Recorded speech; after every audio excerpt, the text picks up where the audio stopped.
आज की इस वीडियो में हम नए संसद भवन से जुड़े हुए महत्वपूर्ण प्रश्न कवर करेंगे जो आपके आने वाले सभी एग्जाम के लिए काफी ज्यादा इंपॉर्टेंट है और 100% यहाँ से क्वेश्चंस एग्जाम में पूछे जाएंगे।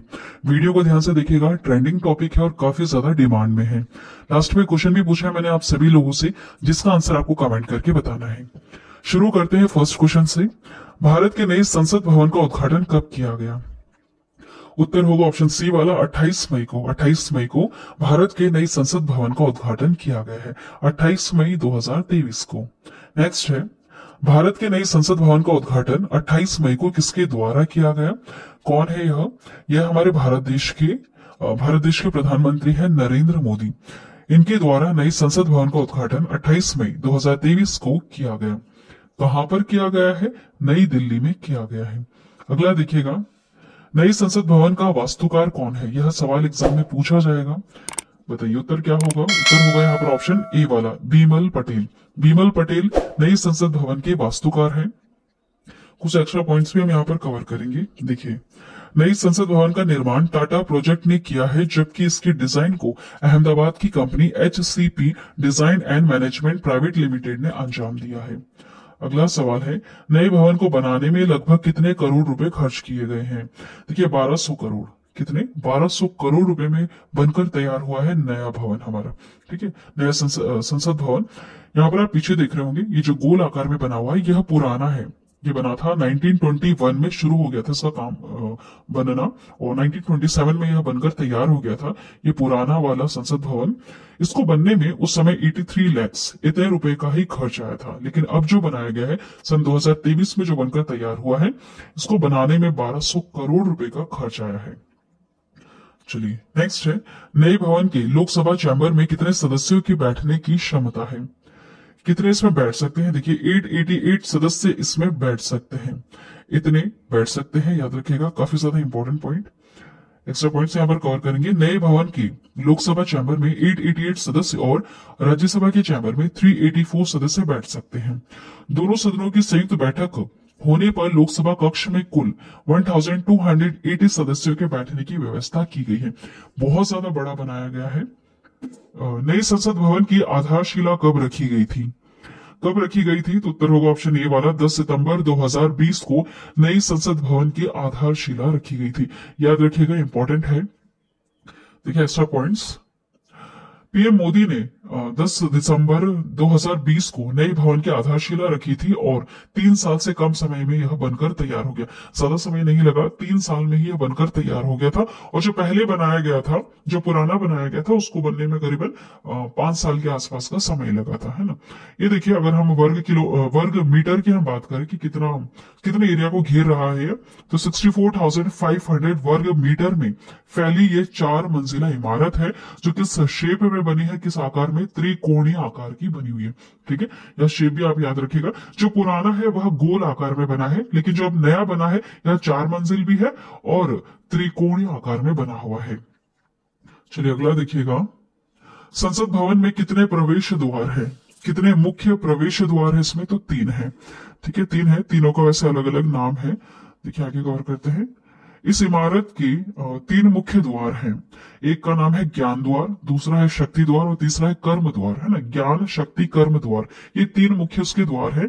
इसमें वीआईपी, सांसदों और आगंतुकों के लिए अलग अलग प्रवेश द्वार भी बनाए गए हैं। नेक्स्ट क्वेश्चन है, नई संसद में लोकसभा कक्ष की थीम क्या है? जैसे आप यहाँ पर डिजाइन देख रहे हैं, लोकसभा कक्ष और राज्यसभा कक्ष दोनों की थीम अलग अलग है। जो लोकसभा कक्ष थीम आपको दिख रही है यहाँ पर, अगर आप ध्यान से देखेंगे तो यह राष्ट्र पक्षी मोर की पंख की तरह आपको डिजाइन देखने के लिए मिलेगी। जो हमारे देश का राष्ट्र पक्षी है मोर, उसके ऊपर यह थीम रखी गई है लोकसभा कक्ष की, है ना। चलिए अगला देखिएगा, नई संसद की राज्यसभा कक्ष की थीम क्या है? राज्यसभा की कक्ष की थीम अगर आप देखें ध्यान से, अगर आप देखेंगे तो यह आपको राष्ट्रफूल कमल की तरह दिखेगा। ठीक है, दोनों आपको याद रखना है। लोकसभा कक्ष की थीम क्या है? राष्ट्र पक्षी मोर है, जो ग्रीन कलर में आपको दिख रहा है। और राज्यसभा कक्ष की थीम क्या है? राष्ट्रफूल कमल जैसी है। ठीक है, आपको यहाँ पर पूरा लाइट पिंक इस तरह से कलर देखने के लिए मिलेगा। चलिए नेक्स्ट है, संसद भवन के उद्घाटन के उपलक्ष्य में कितने रुपए का एक विशेष सिक्का सिक्का जारी किया गया। सिक्का भी जारी किया गया है और डाक टिकट भी जारी की गई है, याद रखिएगा। तो सिक्का, कितने रुपए का सिक्का जारी किया गया है, 75 है ना, 75 रुपए का सिक्का जारी किया गया है इसमें, इस उपलक्ष्य पर। स्पेशल कॉइन है। देखिए, प्रधानमंत्री नरेंद्र मोदी ने रविवार 28 मई को नई संसद भवन का उद्घाटन किया। इस अवसर पर 75 रुपए का सिक्का और एक विशेष स्मारक का डाक टिकट भी जारी किया गया। दोनों पॉइंट आपको याद रखना है, काफी ज्यादा इंपॉर्टेंट है। नेक्स्ट क्वेश्चन है, नई संसद में ऐतिहासिक राजदंड सेंगोल को लोकसभा अध्यक्ष के आसन के समीप स्थापित किया गया। सेंगोल किसका प्रतीक होता है, यह काफी ज्यादा चर्चा का विषय है। देखिए, यह सत्ता हस्तांतरण का प्रतीक है, सत्ता हस्तांतरण का प्रतीक है। यहाँ पर कुछ एक्स्ट्रा पॉइंट्स हम कवर करेंगे। ब्रिटिश शासन से सत्ता हस्तांतरण के प्रतीक ऐतिहासिक सेंगोल को नई संसद भवन में स्थापित किया गया। देश के पहले प्रधानमंत्री जवाहरलाल नेहरू ने अंग्रेजों से सत्ता हस्तांतरण के प्रतीक के तौर पर सेंगोल को लिया था, जो लंबे समय से प्रयागराज के एक संग्रहालय में रखा हुआ था। सेंगोल एक ऐसा राजदंड है जिसे सत्ता पर अधिकार के प्रतीक के रूप में जाना जाता है। देखिए, जो देश के पहले प्रधानमंत्री हमारे पंडित जवाहरलाल नेहरू जी, जब उनको पता चला कि इस तरह की कोई प्रथा पहले के राजा महाराजा चलाया करते थे, जैसे चौल राजा थे ना, सम्राट वगैरह था, तब इस तरह की कोई प्रथा चला करती थी। एक राजा से जब सत्ता दूसरे राजा के हाथ में जाती थी तो सेंगोल को उनके हाथ में दिया जाता था। जब उनको यह प्रथा पता चली पंडित जवाहरलाल नेहरू को, तो इन्होंने तमिलनाडु से सेंगोल को मंगवाया और अंग्रेजों के हाथ में दिया, ताकि वापस उनसे ले सके इस प्रतीक के रूप में, ताकि उनको यह एक तरह की वो बस प्रथा करना चाहते थे, यह प्रूफ करने के लिए कि अब ये जो सत्ता है ये अंग्रेजों के हाथ से हमारे हाथ में आ चुकी है। तब इसका प्रयोग किया गया था। उसके बाद तो इसको एक संग्रहालय में रख दिया। कौन से संग्रहालय में? प्रयागराज के संग्रहालय में रख दिया गया था। लेकिन अब जब ये नया संसद भवन बना है ना हमारा, तब यहाँ पर इसको वापस स्थापित किया गया, वापस यहाँ पर लाके रखा गया है, ठीक है, ताकि यह बताया जा सके कि अब सत्ता किनके हाथ में है। जो अभी सरकार बनी हुई है हमारी, उनके हाथ में सत्ता है। बस ये चीज दिखाने के लिए अब यहाँ पर इसको रखा गया है ना। सेंगोल एक ऐसा राजदंड है जिसे सत्ता पर अधिकार के प्रतीक के रूप में जाना जाता है। ये मेन लाइन है, बस आपको यही याद रखना है। बाकी इसके पीछे की क्या स्टोरी है ये हमने कवर कर ली। चलिए नेक्स्ट है, मौजूदा संसद भवन का निर्माण कब शुरू हुआ था? कब शुरू हुआ था? तो देखिए 1921 में शुरू हुआ था। ये जो पुराना आपको दिख रहा है ना, इसका निर्माण काम 1921 में शुरू हुआ था और उसको बनने में लगभग 5 साल का समय लगा था। और रुपए की हम बात करें तो काफी कम रुपए लगे थे, 83 लाख के आसपास लगे थे।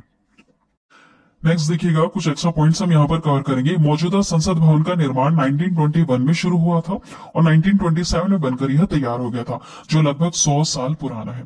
तो 100 साल पहले की जो टेक्नोलॉजी थी और जो अभी की जो टेक्नोलॉजीज है, उसके अनुसार ये फिट नहीं बैठ रहा है, इसलिए भी नए भवन को बनाने की जरूरत पड़ी। देखिए 2026 के बाद परिसीमन की स्थिति में लोकसभा सीटों की संख्या बढ़ सकती है, क्योंकि सीटों की संख्या बढ़ाने पर लगी पाबंदी सन 2026 में समाप्त हो जाएगी। देखिए इस लाइन को समझना बहुत ज्यादा जरूरी है। अभी जो सीटें हमारे पास चल रही है, लोकसभा की जो सीटें हैं, राज्यसभा की जो सीटें हैं, ये पहले के अनुसार चल रही है। पहले की जो जनसंख्या थी उनके कैलकुलेशन के आधार पर ही चल रही है। लेकिन सन 2026 तक एक डेडलाइन दे रखी है कि उसके बाद जो पॉपुलेशन होगी, हमारे देश की जो पॉपुलेशन होगी ना, उसके अनुसार लोकसभा की सीटें और राज्यसभा की सीटें तय करेंगी। तो वहां पर सीटें बढ़ने की चांसेस है, वो तो बढ़ना ही है क्योंकि पॉपुलेशन काफी ज्यादा बढ़ चुकी है। उसके अनुसार लोकसभा की सीटें भी काफी ज्यादा बढ़ेंगी, राज्यसभा की सीटें भी बढ़ेंगी। तो जो पुराना जो बना हुआ है, जो 100 साल पुराना संसद भवन है, उसमें सीटें उतनी नहीं है, इसलिए जो अब बनाया गया है उसमें सीटें भी काफी ज्यादा बढ़ा दी गई है। ठीक है, चलिए नेक्स्ट देखिएगा, भारतीय संसद के कितने सदन हैं? भारतीय संसद जो हमारी है उसके कितने सदन है? 2 सदन है, एक है लोकसभा और दूसरा है राज्यसभा। इसके 2 महत्वपूर्ण सदन होते हैं, याद रखिएगा। नेक्स्ट है, संसद का लोकप्रिय सदन कौन सा है? लोकप्रिय से आप यहाँ याद रखिएगा, लोक यहाँ पर भी लिखा है और लोकसभा में भी लोक लिखा है। इस तरह से आप याद कर सकते हैं। यह क्वेश्चन कई बार एग्जाम में आया है, इसलिए आप इस तरह की ट्रिक लगा सकते हैं ना। संसद का लोकप्रिय सदन कौन सा है? लोकसभा है। नेक्स्ट है, संसद के किस सदन को प्रतिनिधि सभा भी कहा जाता है? इसके बहुत सारे नाम है। लोकसभा जो है ना, इसके बहुत सारे नाम होते हैं। सारे नाम आपको याद रखना है। लोकप्रिय सदन है, प्रतिनिधि सभा है, निम्न सदन है। चलिए आगे बढ़ते हैं। संसद का स्थायी सदन कौन सा था? स्थायी सदन कौन सा है? राज्यसभा है, जिसे भंग नहीं किया जा सकता है, विघटित नहीं किया जा सकता है, इसलिए इसे कहते हैं स्थायी सदन। राज्यसभा को क्या कहते हैं? स्थायी सदन कहते हैं, याद रखिएगा। नेक्स्ट देखिएगा, भारतीय संसद में शामिल है। भारतीय संसद में कौन कौन शामिल होते हैं? देखिए, भारतीय संसद के 3 अंग होते हैं, लोकसभा, राज्यसभा और राष्ट्रपति। 3 अंग है, लेकिन 2 सदन है। सदन कौन से हैं? लोकसभा और राज्यसभा, 2 उसके सदन होते हैं। ठीक है, चलिए नेक्स्ट है, भारतीय संविधान के किस अनुच्छेद में कहा गया है कि संघ के लिए एक संसद होगी जो राष्ट्रपति और 2 सदनों से मिलकर बनेगी? यह किस अनुच्छेद में कहा गया है? अनुच्छेद 79 में कहा गया है, याद रखिएगा। नेक्स्ट क्वेश्चन है, भारतीय संसद के कितने अंग हैं? बताइए, अभी हमने कवर किया कितने अंग हैं। इसके 3 अंग हैं, कौन कौन से? लोकसभा, राज्यसभा और देश के राष्ट्रपति। नेक्स्ट देखिएगा, संसद का निम्न और उच्च सदन कौन सा है? निम्न अभी हमने देखा, निम्न होता है लोकसभा, है ना, और उच्च सदन होता है राज्यसभा। याद रखिएगा, काफी ज्यादा इंपॉर्टेंट है। कई बार ऐसे सिंगल क्वेश्चंस में पूछे जाते हैं कि निम्न सदन किसे कहा जाता है और उच्च सदन किसे कहा जाता है। उच्च सदन होता है राज्यसभा और निम्न होता है लोकसभा। लोकसभा के और नाम अभी हमने देखे, कौन कौन सा? प्रतिनिधि सभा भी कहा जाता है और लोकप्रिय सभा भी कहा जाता है ना, लोकप्रिय सदन भी है यह। नेक्स्ट क्वेश्चन है, संसद के 2 क्षेत्रों के बीच अधिकतम कितना अंतराल दिया जा सकता है? सही उत्तर होगा यहाँ पर ऑप्शन सी वाला, 6 महीने का। ठीक है, 6 महीने का अंतराल 2 क्षेत्रों के बीच में दिया जा सकता है। अगला है, संसद के कितने सत्र होते हैं? याद रखिएगा, संसद की बजट सत्र, मानसून सत्र, शीतकालीन सत्र, ये सभी इसके सत्र हैं। ठीक है, कितने सत्र हैं? सभी हैं इसके, बजट सत्र भी है, मानसून सत्र भी है और शीतकालीन सत्र भी है। अगला है, लोकसभा व राज्यसभा की संयुक्त बैठक कब की जाती है? जब लोकसभा एवं राज्यसभा में मतभेद हो जाता है तब दोनों की संयुक्त बैठक की जाती है। अगला है, स्वतंत्र भारत के संसदीय इतिहास में अभी तक कितनी बार संयुक्त बैठक या संयुक्त अधिवेशन बुलाया गया है? कितनी बार? तो ऐसा 3 बार ही हुआ है कि संयुक्त बैठक इनकी बुलाई जा सके। ठीक है, नेक्स्ट है, संसद के दोनों सदनों की संयुक्त अधिवेशन की अध्यक्षता कौन करता है? अगर बुलाया जाता है इस तरह से दोनों को एक साथ, तो इसकी अध्यक्षता कौन करते हैं? लोकसभा के अध्यक्ष इसकी अध्यक्षता करते हैं। अगला सवाल है, भारत की संचित निधि से धन निर्गम पर किसका नियंत्रण होता है? हमारी जो देश की संसद है उसका नियंत्रण होता है भारत की संचित निधि से धन निर्गम का। ठीक है, चलिए अगला सवाल देखिएगा जो आप सभी लोगों के लिए है, जिसका उत्तर अभी आपको कमेंट करना है। क्वेश्चन है, निम्नलिखित में से कौन सी एक सबसे बड़ी संसदीय समिति है? इसमें से कौन सी है आपको कमेंट करके बताना है। चलिए आज की वीडियो में इतना ही। जो नया भारतीय संसद बना है उसके बारे में हमने सारे क्वेश्चंस कवर कर लिए जो काफी ज्यादा इंपॉर्टेंट है और 100% क्वेश्चन यहाँ से पूछे जाएंगे। वीडियो अगर पसंद आई है तो चैनल को अभी सब्सक्राइब करना, बेल नोटिफिकेशन आइकन पे ऑल प्रेस जरूर कर देना। Thank you.